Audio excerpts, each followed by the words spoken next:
Hi, everybody. This is Saad for the Sad Truth. In two previous clips, I have discussed absolutely outlandish student demands that have come from some student activists at Dartmouth College. And this was, let me just check for you, Sad Truth 59.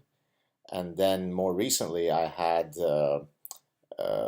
posted another clip where I covered some, again, just breathtakingly outlandish demands by students at Salem College. This was Sad Truth 403.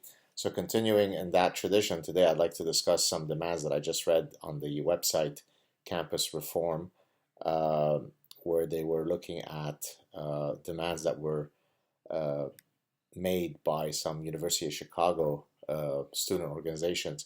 Now, this comes against the backdrop of another Sad Truth clip that I had done this past summer, Sad Truth 236, where I had covered a letter that had been sent out by a dean of, I think, undergraduate students at the University of Chicago, where the administrator in question was saying, we here at the University of Chicago, we support freedom of speech, no more safe spaces, and no more, all that nonsense.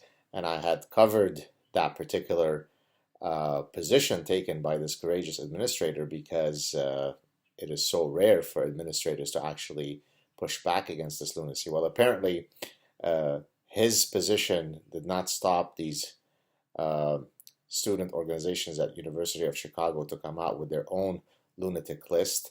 So I'm not going to read the whole thing. I will put a link to the campus reform article, and in that article there is a link to the actual list of demands. But I just sort of went through it very quickly and highlighted some of the most outlandish ones. But the whole document is absolutely just incredible to read. So here we go. So this is the UChicago United core demands. So again, I'm not reading every single demand. I'm just reading the ones that I've highlighted. So we demand the creation of a university-funded and run cultural houses, specifically a Black house, a Latinx house, and an Asian house that stand independent of the Office of Multicultural Student Affairs. These houses shall function similarly to the Center for Identity and Inclusion, but will focus on the specific community. Sounds like a really good idea. We demand a race and ethnic studies department as well as an increased budget for programming carried out through the Center for the Study of Race, Politics, and Culture. It's very interesting that whenever these schmucks, whenever it suits them, race doesn't exist and is a social construct. And whenever it suits them, race becomes a very important thing, and we need our own race-based house. So race either exists or doesn't, depending on which day of the week you speak to them. So I guess it's similar to the gender fluidity. Monday I'm male, Tuesday I'm female, Wednesday I'm non-binary. Similarly here, Monday I believe in race, Tuesday I don't, Wednesday I'm transracial. All right, let's go on. We demand that the university hire more faculty of color. That's always good. We demand the diversification of the core curriculum through the following measures. Establish a new, quote, diversity and inclusion, close quote, graduation requirement starting from the class of 2022 that can be fulfilled by any core sequence or CRES class. I don't know what that is primarily focused on any US-centric structural oppression such as race, gender, and sexuality. So all students have to go through that brainwashing and indoctrination center in Gulag 13. It doesn't matter if you're not interested in learning about this nonsense. You have to take that course if you wish to graduate, according to these little fascists. Expand the social science and humanities core curriculums to include more insight from black authors, specifically black women. Okay. Well, first, I'm disgusted that they would refer to people as women. We all know that this is all antiquated, fixed binaries and biological essentialism. Refer back to my opening remarks at the Canadian Senate. So they need to be a bit more transgender friendly. Offer a humanities and or social science course sequence on the works of the Islamic Golden Age and the important connection it makes to Western thought. There you go. We demand this. By the way, I will be having a scholar from Northwestern on my show who will be discussing, wait for it, the myth of Andalusia paradise, right? The myth of the Islamic Golden Age. But according to these little fascists, you better teach about the Islamic Golden Age. It's a requirement. We demand it. All right, let's go on. Create a Caribbean civilization sequence, of course. Create a Southeast Asian civilization sequence, or at least 2 classes per year on Southeast Asia. This next one is fantastic. We demand a revitalization of the bias response team in the following ways. I won't read all of them. It's just fantastic, but I'll just read one of them. Number 4, build infrastructure for transparent disciplinary processes against faculty and staff who are reported to the bias response team. My feeling is that Jordan Peterson, with his refusal to, play the gender pronoun game, and others, perhaps yours truly, I think we might be visited by the bias response team real soon. Let's go on. This is coming now from the Organization of Black Students. They demand many things, of which we require a comprehensive in-person training for all housing staff that addresses how to handle situations of racial bias, discrimination, or prejudice. I don't care if you're racist or not, you need to be indoctrinated with social justice, so you have to take this class. Establish a community engagement oversight committee for the university's reference. The committee should be composed of exclusively Black people from surrounding communities and neighbors. This to me doesn't feel like racist at all, because remember, whites can be racist, Blacks can't be, because they don't have the institutional power to be racist. Let's go on. Establish a community engagement oversight committee for, I've already read that one, sorry. Okay, let's go on. Dissolve the Center for Identity and Inclusion so that the Office of Multicultural Student Affairs, the Office of LGBTQ plus Student Life, and the Office of Student Services each have their own physical space, staff, and funding. Next. This is the African Caribbean Student Association, so different association. We demand study abroad programs that should reflect the wide range of academic study available in Africa and the Caribbean, meaning the development of courses focused on the humanities as well as the sciences, mathematics, and other traditionally white-dominated fields. This feels all very, very progressive. Create more African and Caribbean courses programming throughout different academic programs. This includes diversification of the core curriculum to include authors and prominent thinkers of the African and Caribbean diaspora in both humanities and social science classes. Now we go on to the Arab Student Association. These are different associations, each of which had their rage. They had their own set of demands. So this is identity politics, on steroid. So here we go. They asked several things, of which we asked that you increase the number of Arab Middle Eastern faculty throughout academic disciplines.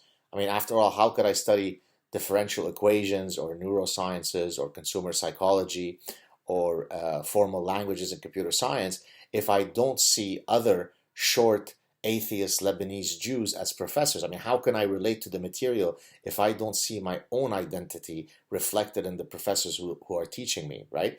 The distribution of prime numbers varies depending on whether the person who is teaching me is a person of color or not. So it's important that we have this match between the identity of the student and the professor teaching.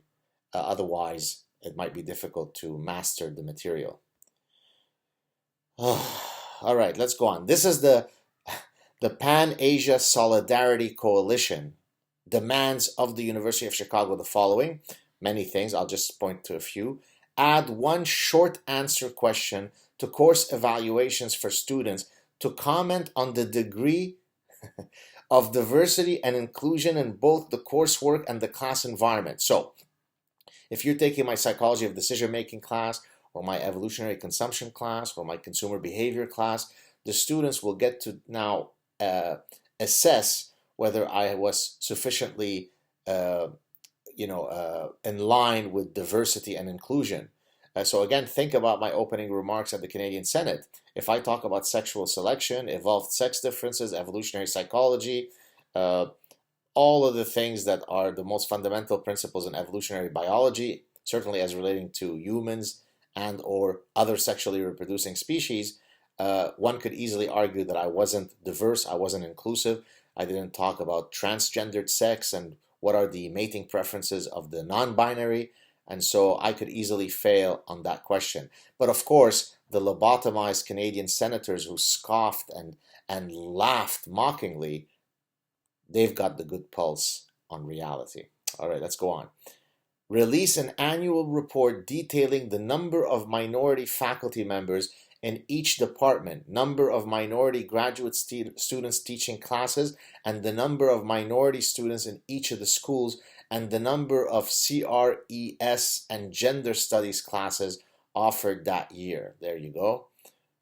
Now we go to the Movimiento Estudiantil Chicanx de Azatlan, Mecha de University of Chicago. I know I butchered that, but I tried to do my best. So this is, I guess, a Latinx student group. So we demand that you create a Latinx Affairs Office and a Latinx Cultural House. These institutions would cater to the needs of non-international and undocumented Latinx students while working in tandem with student support services. Remember, in the same way that it's racist to call people illegal immigrants, because they are illegally in the country, you should call them undocumented. I have been pushing forth the idea that we should no longer, for example, call someone like a rapist. That's quite marginalizing to somebody who is a rapist. Instead, you call them an undocumented lover. Please use inclusive language. All right, go on. Increase the size of student counseling services and the completion of multicultural sensitivity training for all counselors. So if you are a counselor, you can't really provide help to students if you haven't been taught about Latinx social justice. And so we first need you to learn about the Latinx reality, and then you could maybe be a counselor. Increase the recruitment and admission of non-international and undocumented Latinx students. So these students at the University of Chicago are demanding of the University of Chicago that they enroll more illegal immigrants. No, not undocumented, illegal people, right? There's this thing called a nation that has borders that gets to decide which people are allowed to come in or not through a legal immigration process. They don't want that. What they want is that the University of Chicago stop being these racist bigots and enroll more undocumented students. Makes perfect sense to me. So there you have it. I haven't gone through the full list, as I said, but it's a list full of rage and anger. I don't know what the end game is here, but people have to stand up to this. The universities must be held accountable to this nonsense, to the extent that they allow this to flourish, to the extent that they coddle these enemies of freedom, enemies of reason. Think about the Martin Luther King message, the "I Have a Dream" speech.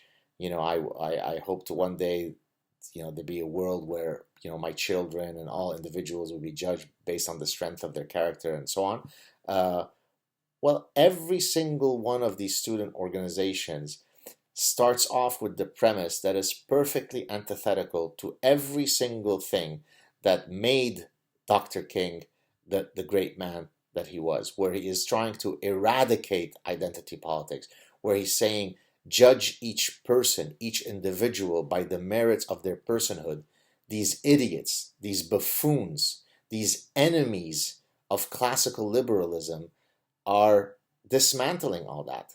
They are literally laughing at the legacy that Martin Luther King and many others have left us.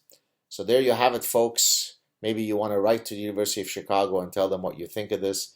Maybe you want to write to the administrators. But in any case, get engaged. Listen, today is it's a national holiday here in Canada.